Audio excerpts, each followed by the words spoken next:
Driver po. Security driver. And Yes, Your Honor. I wish to believe that as security driver, sir, kayo po ay halos 24/7 kasama ni Mayor Duterte. Yes, Your Honor. Maaari niyo po ba siyang ilarawan? Anong klase po bang principal or VIP si Mayor Duterte? Simula nung 1988 hanggang 2008, kung saan kayo po'y nagtrabaho bilang driver security. Para sa akin po, mabait po si Mayor Duterte.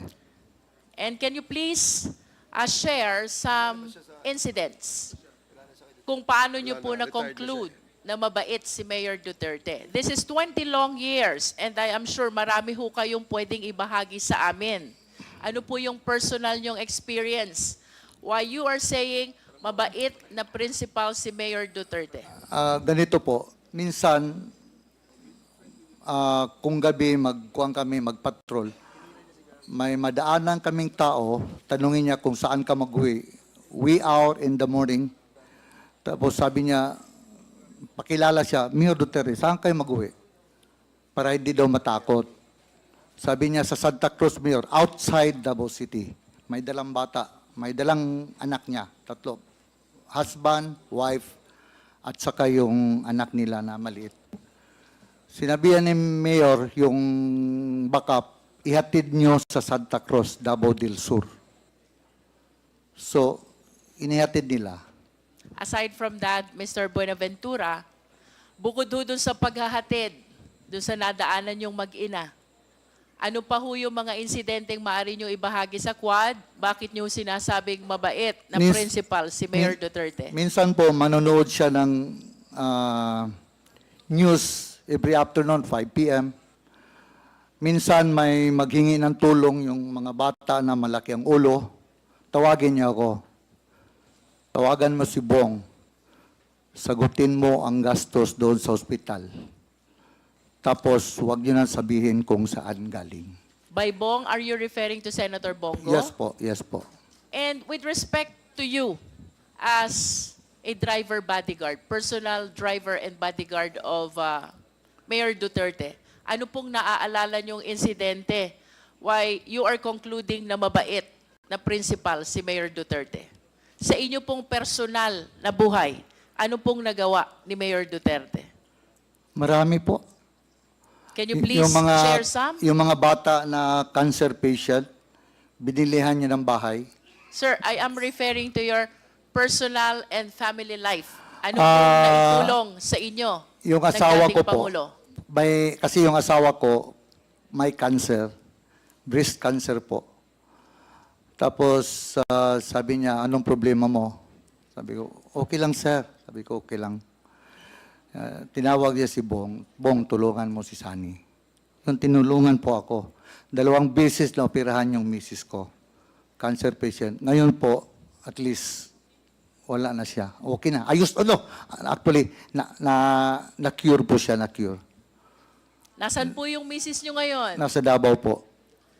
And in addition po dito sa hospitalization ng misis nyo, ano po ba ang naalala nyo na naitulong ni Mayor Duterte sa pamilya nyo?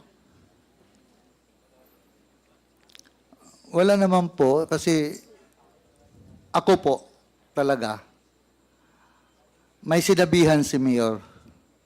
May sinabihan siya na yung guwan, sabi niya, son, sabi ni Mayor, ito si, not to drag myself, ma'am. Sabi niya, ito si Sunny, wala talagang binigay sa akin itong problema. Tinutulungan pa ako. Kasi hindi kasi ako nagakuan sa kanya, sir, ganito problema ko, sir, ganito problema ko, sir, bahay. Wala po, wala talaga.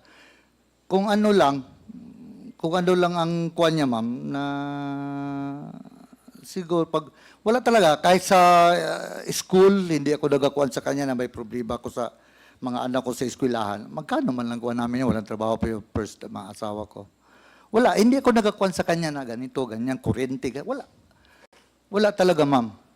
Are you trying to say, Mr. Buenaventura, that for a period of 20 years, that is from 1988 to 2008, Ma'am, sorry po. ang sinasabi niyo po ba simula 1988 hanggang 2008 ang naging personal na tulong lang sa inyo ni Mayor Duterte ay yung pagpapa-ospital ng inyong misis at wala nang iba? Minsan po, siyempre, pagdating ng Christmas, bigyan ka ng bonus, ganon.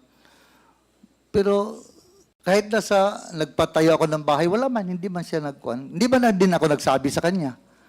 Nagpatayo ako ng bahay, sarili ko, unti-unti. Hindi ba na ako nagsabi sa kanya, nagpatayo ako ng bahay, so wala. In other words, Mr. Buenaventura, aside from the modest gifts during special occasions, ito lang ang naaalala niyong naitulong na personal sa inyong pamilya, ang hospitalization ng inyong breast cancer na misis. Mayroon naman, ma'am, pero hindi ko na makuha niya. Mga konti-konting bagay. Minsan, bigyan ka ng sapatos, shirts, ganyan lang, ma'am. Mr. Buenaventura, how well do you know the President? Gaano niyo po kakilala si Pangulong Duterte? Mabait po siya sa tao. Bukod po sa mabait na sa tao, what else can you say about him? Kalaban niya po yung mga kriminal. Mr. Buenaventura, I wish to believe na dahil kayo po'y taga Davao, doon kayo pinanganak, doon kayo naging pulis, doon kayo nagkaroon ng unang assignment hanggang sa napunta kayo kay Mayor Duterte. Talagang kilala niyo po si Mayor Duterte. Tama po ba? Yes, Your Honor. As a matter of fact, 20 years of your career in the Philippine National Police was spent with Mayor Duterte. Tama po? Yes, Your Honor. At nais ko po sanang tanungin